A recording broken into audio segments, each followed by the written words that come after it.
بسم اللہ الرحمن الرحیم۔ السلام علیکم۔ مسلسل 40 دن نمرود کے آتش کدہ میں رہنے کے بعد حضرت ابراہیم علیہ السلام ملک شام کی طرف ہجرت فرما گئے۔ راستے میں ایک شہر خزائن الوجہ میں قیام کیا۔ ایک صبح آپ نے دیکھا کہ سب لوگ محل کی طرف جا رہے ہیں۔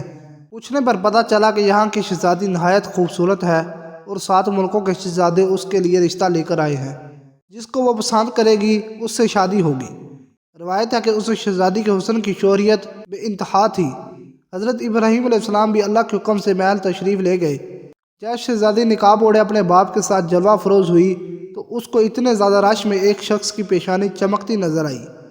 شہزادی نے فیصلہ سنا دیا کہ میں اسی شخص سے شادی کروں گی۔ وہ شخص حضرت ابراہیم علیہ السلام تھے اور ان کے ماتھے پر نور محمدی تھا۔ دوستو، وہ شہزادی حضرت سارہ سلام اللہ علیہ تھی۔ بادشاہ کے بہت منع کرنے کے باوجود بھی حضرت سارہ کا نکاح حضرت ابراہیم علیہ السلام سے ہو گیا۔ بادشاہ اس لیے منع کر رہا تھا کہ یہ ایک مسافر ہے اور اس کے پاس دولت بھی نہیں ہے۔ خیر، شادی کے بعد بادشاہ نے بے انتہا جانور، دھن دولت اپنی بیٹی کو دے کر روانہ کیا اور پھر حضرت ابراہیم علیہ السلام نے اپنی بیوی حضرت سارہ سلام اللہ علیہ کو لے کر مصر کی طرف ہجرت کی۔ مصر میں اس وقت قبطیوں کی حکومت تھی اور یاد رہے کہ قبطیوں کے ہر بادشاہ کو فرعون کے لقب سے پکارا جاتا تھا۔ کچھ لوگ سمجھتے ہیں کہ فرعون خاص اس بادشاہ کا نام تھا جو حضرت موسیٰ علیہ السلام کے زمانے میں تھا، جبکہ فرعون کسی بھی بادشاہ کا نام تاریخ میں نہیں رہا۔ فرعون ایک لقب ہے جو کہ قبطیوں کے تمام بادشاہوں کے لیے بولا جاتا تھا۔ اس وقت عمرو بن امرتی الخیس وہاں کا فرعون بادشاہ تھا۔ راستے میں کچھ لوگوں نے کہا، اے حضرت ابراہیم علیہ السلام، مصر کا ایک بادشاہ بہت ظالم ہے اور وہ عورتوں کی خواہش بہت رکھتا ہے اور بالخصوص نئی نویلی دلہنوں کا زیادہ شائق ہے اور بہت جلد اس کی طرف مائل ہو جاتا ہے۔ اس کے راستے پر 10 آدمی متین رہتے ہیں۔ جو کوئی مال و اسباب مصر لے کر جاتا ہے اس کو پکڑ کر اس سے مال کا مصول لیتا ہے، اور اگر کوئی سوداگر عورت کو ساتھ لے جاتا ہے تو اس عورت کو اس سے چھین لیتا ہے۔ یہ سن کر حضرت ابراہیم علیہ السلام بے حد پریشان ہوئے، کیونکہ وہ جانتے تھے کہ میری بیوی سارہ جیسا حسن اس پورے جہان میں اس وقت نہیں ہے۔ لیکن خیر، یہ ہجرت اللہ کے حکم سے تھی، اس لیے آپ نے سفر جاری رکھا۔ ادھر دوسری طرف فرعون مصر کو پہلے ہی اطلاع مل چکی تھی کہ ایک آدمی انتہائی خوبصورت لڑکی کے ساتھ مصر کی طرف رواں دواں ہے۔ چنانچہ اس نے پہلے ہی اپنے فوجی دستے کو حکم دے رکھا تھا کہ جیسے یہ لوگ مصر کی حدود میں داخل ہوں ان کو میرے پاس لے آنا۔ بس جیسے ہی حضرت ابراہیم علیہ السلام مصر پہنچے تو فرعون کے فوجیوں نے آپ کو گرفتار کر لیا اور محل میں لے آئے اور محل کے سب سے خوبصورت کمرے میں ان کو ٹھہرا دیا۔ بادشاہ ان کے حسن کے بارے میں اپنے قریندوں سے آگاہ ہو چکا تھا۔ اس کی نیت جو پہلے ہی خراب تھی، اب اس کا ارادہ اور زیادہ برا ہو گیا۔ اب اس نے حکم دیا کہ اس لڑکی کو نہلا دہلا کر لباس فاخرہ پہنا کر میری خلوت گاہ لے آؤ۔ ملعون کے حکم کی تعمیل کی گئی۔ جب حضرت سارہ کو تیار کر کے فرعون کی خلوت گاہ میں پہنچا دیا گیا تو آپ وہاں پر اللہ کے حضور عبادت میں مصروف ہو گئی۔ صحیح بخاری کی حدیث نمبر 2217 میں یہ واقعہ تفصیل سے درج ہے۔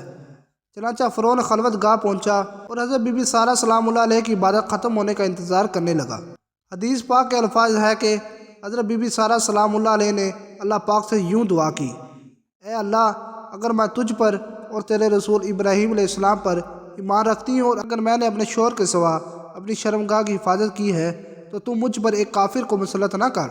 اب حضرت سارہ سلام اللہ علیہ کوئی عام خاتون تو تھی نہیں، بلکہ جناب سارہ بے شمار معنوی اور اخلاقی فضائل و کمالات کی حامل خاتون تھی، اور قضاء الہی پر صبر و تحمل کے ساتھ راضی رہنا ان کی اہم خصوصیات تھی، اور خدا پر اعتماد و بھروسہ، عبادت و ریاضت میں خلوص اس خدا پرست خاتون کی دوسری صفتیں تھیں۔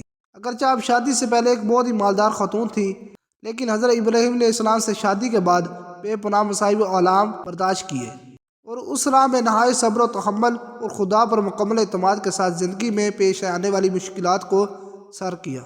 اللہ نے آپ کی ہر دعا قبول فرمائی تھی۔ چنانچہ جب نماز پڑھ کر آپ کھڑی ہوئی تو فرعون گندی نیت سے آگے بڑھنے لگا۔ حضرت سارہ پیچھے ہٹنے لگی اور ٹھوکر کھا کر بستر پر جا گری۔ یہ دیکھ کر قبطیوں کا بادشاہ ہنس پڑا اور برہنہ ہونے لگا۔ بس اللہ پاک کا عذاب شروع ہو گیا اور اس کے پاؤں زمین پر دھسنے لگے۔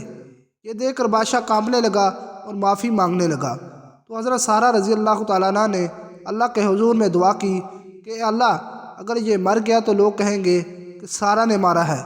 چنانچہ وہ پھر چھوٹ گیا۔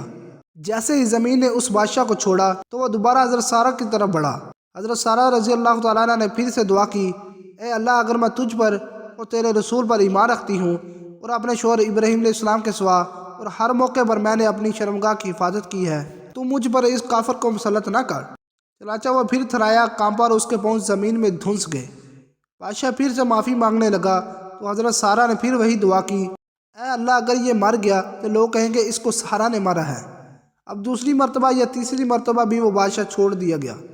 آخر بادشاہ نے اپنے درباریوں کو بلایا اور کہنے لگا کہ تم لوگوں نے میرے پاس غلط لڑکی کو بھیجا ہے، یہ تو کوئی انسان نہیں ہے۔ چنانچہ اس نے اپنی بیٹی اجر، جو بعد میں حضرت حاجرہ سلام اللہ علیہ کے نام سے مشہور ہوئی، تو حضرت سارہ کے حوالے کر دیا اور کہنے لگا کہ میں چاہتا ہوں کہ یہ تمہاری کنیز بن کر رہے اور آپ جیسی پاک باز بن جائے۔ پھر بہت ساری مال و دولت کے ساتھ بادشاہ نے اپنی بیٹی اور حضرت سارہ رضی اللہ تعالیٰ عنہ کو رخصت کیا۔ پھر حضرت سارہ رضی اللہ تعالیٰ عنہ حضرت ابراہیم علیہ السلام کے پاس آئی اور سارا ماجرا سنایا۔ چنانچہ حضرت حاجرہ نے ابراہیمی گھرانے میں پوری تربیت حاصل کی اور 85 سال کی عمر میں جبکہ آپ اولاد سے مایوس ہو رہے تھے، حضرت سارہ رضی اللہ تعالیٰ نے ان سے خود کہا کہ حاجرہ سے شادی کر لو، شاید اللہ پاک انہی کے ذریعے تم کو اولاد عطا کرے۔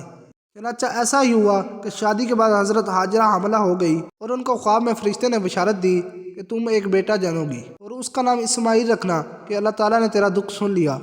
حضرت ابراہیم علیہ السلام کی عمر مبارک 100 برس اور آپ کی اہلیہ حضرت سارہ رضی اللہ تعالیٰ عنہ کی عمر 90 سال تھی جب ان کے ہاں حضرت اسحاق علیہ السلام پیدا ہوئے۔ ان دنوں حضرت ابراہیم علیہ السلام ملک شام میں رہائش پذیر تھے، جبکہ بڑے صاحبزادے حضرت اسماعیل علیہ السلام 14 سال سے مکہ مکرمہ میں اپنی والدہ حضرت حاجرہ کے ساتھ مقیم تھے۔ حضرت اسماعیل علیہ السلام کی نسل سے عرب کے تمام قبائل وجود میں آئے۔ حضرت اسماعیل علیہ السلام کی اولاد میں خاتم النبیین حضرت محمد مصطفیٰ صلی اللہ علیہ وسلم دنیا میں رونق افروز ہوئے، جبکہ حضرت اسحاق سے حضرت یعقوب پیدا ہوئے جنہیں اسرائیل بھی کہا جاتا ہے، اور اس لیے ان کی نسل کو بنی اسرائیل کہتے ہیں۔ بنی اسرائیل میں سے جو انبیاء دنیا میں مبعوث ہوئے ان کی تعداد بہت زیادہ ہے، تاہم بنی اسرائیل میں نبوت کا سلسلہ حضرت عیسیٰ علیہ السلام پر ختم ہوا۔ حضرت بی بی سارہ سلام اللہ علیہ کا انتقال 127 برس کی عمر میں ہوا اور حضرت ابراہیم علیہ السلام نے ان کی تدفین کنعان کی بستی ہیبرون میں کی۔ آئیے اب مل کر دعا کرتے ہیں کہ اللہ ہماری بہنوں، ماؤں اور بیویوں کو حضرت بی بی سارہ سلام اللہ علیہ جیسی پاک دامنی نصیب فرمائیں، آمین۔ اے اللہ پاک ہمارے گناہ کو معاف فرما دے اور ہم پر وہ بوجھ نہ ڈال کہ جس کو اٹھانے کی ہم میں طاقت نہیں، آمین۔ اگر ویڈیو اچھی لگی ہے تو میری ویڈیو کو لائک اور چینل کو سبسکرائب ضرور کیجیے گا۔ اللہ حافظ۔